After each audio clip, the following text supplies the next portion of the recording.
Best damn show on the radio. You don't like it? Keep listening. People, welcome back to Around the Block with MikeKnoxxx. I spell it with 3 X's, baby, because like this weather outside, woo, I get hardcore, people. Monday Night Raw review is here. The Slammy Awards was here. Look, I was dressed for the event last night. I figured, you know, I couldn't have on like a black tie event because it's not the Hall of Fame, you know. But I do say shout out to the Shield for representing the BWO the best way you can represent the BWO, that is putting on the all black, the black suits, the black shirts, the black ties. You remember us, baby. You know who we are. Shout out to Wash and Bass and the whole BWO crew. Now, listen. Monday Night Raw was here, people. The Slammy Awards was here, people. Oh, I told y'all it was hot outside, right? It was cold, so I had to put this coat on. But I'm inside the house now. Let's take this coat off. Shout out to the Chicago Bulls. With or without Derrick Rose, we shall rise above it all. Okay, people. But Monday Night Raw last night, the Slammys, it kicks off. Can I just say this? There's been the WrestleMania crowd in Miami after WrestleMania. There was the Jersey crowd after WrestleMania this past year. There was the repeat of the Miami crowd. There's been other great crowds, Detroit, St. Louis, Chicago, taking nothing from anybody. But I have to give a big shout out to the People's Champ. Sorry, Rock, you will always be the true People's Champ, but the guy that people want the most, Daniel Bryan, out there in Seattle, Washington, going crazy. Shout out to that crowd out there in Seattle.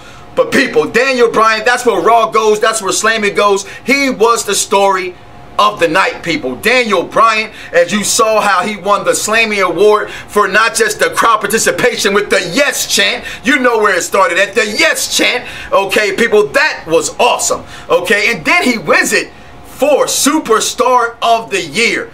People, was there a better superstar than Daniel Bryan this year? I mean, let's take it back just a little bit to when Mick Foley was talking about Daniel Bryan. I mean, hell, you're the People's Champ now, and you're marrying Brie Bella.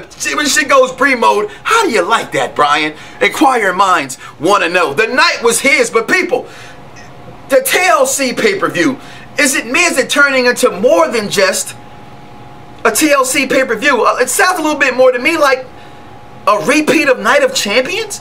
Just perhaps, now follow me down here, because this is what Raw led you to. It led you to a TLC / Night of Champions. Now, we talked about the young guys, the mid-card, Damien Sandow. We talked about Big E Langston. And they're going for the Intercontinental title. They're going for the Intercontinental title. That's the belt they're going for, right? That's what Big E has. Okay? So they're going for the Intercontinental title. That was mentioned on the program. And a small note, underneath all the fluff and some of the awesome stuff that was Monday Night Raw. I'll get to you my ratings for Raw in a second. Okay, but you had that match under the scene. They came to the ring, a nice little confrontation, but no confrontation if you follow where I'm going with a wrestling story, because this whole show was storyline driven. Okay, people. Now, you move on from that and you got the Shield. The Shield and CM Punk. Now, this is probably the bigger underlining story of them all. Okay, you got to look what's going on right here. We talked about it before. I told you guys I was outside. Whew. Shout out to the Chicago Bulls again and Derrick Rose. We shall rise, Chicago. We shall rise. But it's hot in here. Let's get back down to Monday Night Raw. As you see, I'm representing. See, Air Jordan right there, Chicago. Not just that. It was the Slammy Awards, right? So I had to represent championships. Sorry, LeBron. Sorry, Kobe. MJ is still the greatest of all time. But this is a wrestling program. I'm sorry. I get sidetracked sometimes.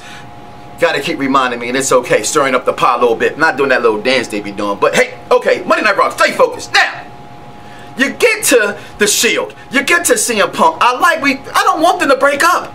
But can they break up? And it looks awesome either way. Dean Ambrose on the Slammys nominating the double Cross of the Year award, which goes out to Shawn Michaels. Great. Shawn Michaels receiving of the award. I sold out. I've sold out a long time ago. Why you think I'm here? Come on, people. That was awesome. But that was a little confrontational as they were debating on who was going to speak. And then it goes into the ring when they take on CM Punk, where CM Punk gets the victory. Now, people, a lot of things going on there. They walked away. They don't do that. They said certain things. Let's look for this storyline. Where are they going to lead us to? That's the important question, if you will, so to speak. But that where Raw was. Then you go back into just what's going on in the tag team division. They're not mentioned in this pay-per-view, but it's okay. TLC, we digress. We're talking about Raw. The Diva of the Year goes to I forgot who it went to. I really did. I wrote it down. I apologize. I felt that it should have went to AJ. But I think Natalia, no, the Bellas won it. That's who won it. The Bellas. The Bella Twins? Now, that's when somebody you know is sleeping with the enemy. John Cena, it's okay. I ain't mad at you. Now, the Bellas win that. I don't understand why. It should have been AJ. Now, that was a Slammy Award. But then you got the match of the year, Slammy. The nominees were CM Punk, Undertaker, WrestleMania. It was The Rock and John Cena, WrestleMania. It was the Battleground match, which was nominated for a Plexi last night, people, on Perfect Plex Talk Radio on BDSRnetwork.com, the first annual Plexi Awards, and that was up for Match of the Year, so I thought that was pretty hot. And then you had this the Daniel Bryan match, but the winner of the match was The Rock and John Cena, Once in a Lifetime Part 2. Okay, I understand. I don't get it, but I understand. But that explains to me why I know the voting is skewed. Because if you were really voting on the Slammies, wouldn't they come out with a mobile phone, a mobile device, an iPad, an something? How they get them on the... I know they got a machine in the back, but still, come on, people. Are we supposed to believe there are people really voting for The Rock and Cena to have won? Maybe. I mean, 9 million people, they said, voted. That's a lot of freaking votes. So, but then we get into the championship auction, whatever, you know, the coronation of champions over the years. Why some of them in the ring, we don't know. Great Khali, Jack Swagger, Dolph Ziggler, for what it's worth. The Miz, you really can't talk about The Miz. He's done it all, and he's marrying a hot freaking French woman, or a Swedish woman, whatever the heck she is, but she's hot. So, in mercy. But we get to that, and we get to John Cena and Randy Orton. What it's all about, people, right? It's putting this championship, sorry for the spray paint, okay, versus this championship. I have to admit, I love this championship. That's probably the reasons why The Rock won that award. He brought this back, people. He won the Plexi for the most electrifying Man of the Year award for doing such a thing like this. And even in the 6 months he was here, The Rock was the most electrifying man. So he won the first annual most electrifying man Plexi on BDSR Network. Hashtag Perfect Plex Talk Radio. Shout out to Spotface, Chad Rivera, Hugo, my man Mo Eaton on Twitter, King Mo. Y'all know who the crew is. Thank for all y'all. I mean, that's what we do here. But we're talking about Monday Night Raw. So Orton says what he's done, and he's better than all these guys in the ring, and if he was in Montreal, he wouldn't have had the chance to get screwed, and I took lies off of Mick Foley, and all which were true, except maybe the little jab, which I don't think Bret Hart ever thinks is funny, people. You gotta let that go. The screw job really meant something to somebody. Let it go. You gotta stop making fun of it, no matter how much of a paycheck you're giving them to say it. But that's your program. Who am I to tell you what to do with it? But then Cena gets on here. This is where I thought was really funny. That John Cena said, how dare you say you've been given everything?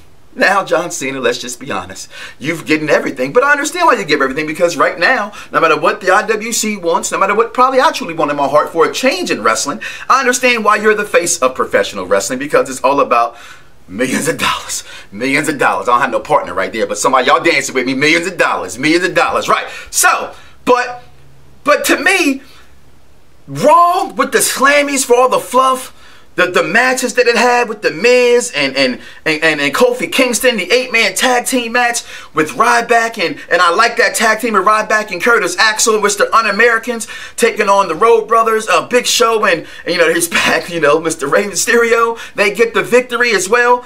I thought Raw was good. The end of the show was good. It's the fact that the storylines within the storyline, because wrestling is hashtag storyline. Okay, people follow me on Twitter at MikeKnoxxx at 3X's, because I'm a bus driver by day and I drive your kids around. That makes me hardcore enough. But follow me, please. Do that. I follow back if you follow me, or unless you're some kind of psycho or like to sleep with corpses like Triple H. I just can't get with that kind of lifestyle. But I'm not judging you. But Raw was good, people. I'm sorry. It's one of them things that they do. And for a go-home show with a Slammy mixed in there, when they haven't done go-home shows very good at all, I thought it was a pretty good show. I find the fan in me. I try to look on the outside and look and say, okay, what are they going to be mad about tomorrow, the IWC? And I think for the pops that Daniel Bryan got, the way that he spoke out with Shawn Michaels about how he wouldn't be here without him, but yet still said I would be champion without him as well, and little idiosyncrasies of the Monday night from the the technology of it, the camera angles, the whole show was really packaged very well with that awesome crowd that makes any show great. So for a go-home show, a Slammy show, on my show, we give them championship belts, right? And in my world, because I'm the god of my world, not a god because there's only one God, and I'm quite sure he don't just like MikeKnoxxx, but you get to what I like, we give them championship belts. So the WWE title to me is always going to be the greatest. But to the world, you know, it's going to be the World Heavyweight Championship, that which was owned by Ric Flair, the most recognizable championship. Let's be real, okay? So I'm going to go on your level. I give it 4.5 WCW, I'm sorry, that's a disrespectful thing to that title, NWA championship belt. So in naming terms, I give it an 8.5, a 9. I give it a 9. Of Raw last night. The Slammys was good. The show was good. The storyline was good. They could have dealt with a little some of the awards they gave out. As far as the Shield being, I'm not the Shield, the Wyatt family being nominated in that. But I love the Double Cross Award. I love the Superstar of the Year Award. I love the award CM Punk won. I'm gonna have them wrote down, but as you can see, with technical difficulties they made, it's a snowstorm outside. Hey, don't judge me, just love me. But people, we out of here. Monday Night Raw review is here around the block with MikeKnoxxx. We spell it with 3 X's. Now, people, listen. Go make sure you go to the network. Support the network. We got a show starting this Friday night, Friday the 13th, with you and your people. I'm Mayor Johnson, people. He's just not a professional wrestler. He has politics he can talk about. He has world views, most importantly, he can talk about. He was playing for the Dallas Cowboys, which I'm an Eagle fan, so hey, screw you. But whatever it is you want to talk about, he's here for you behind the Iron Curtain with Mayor Johnson. And don't forget to check out all the shows on the network, including all of mine. PPV Talk Radio, where I host with all my peoples, the $1 Million audience, because together we tag in and out to form the $1 Million Connection. Then the hour of power and sports. We just dig into 1 hour wrestling, sports, mostly sports, my way, how I feel about it, from Kobe Bryant to the New York Yankees, the Evil Empire. We do it all on the BDSR network, and more shows coming to you soon. Check y'all out next week, baby. Night of Champions at TLC. I know one thing, I can't wait, and I might even order it.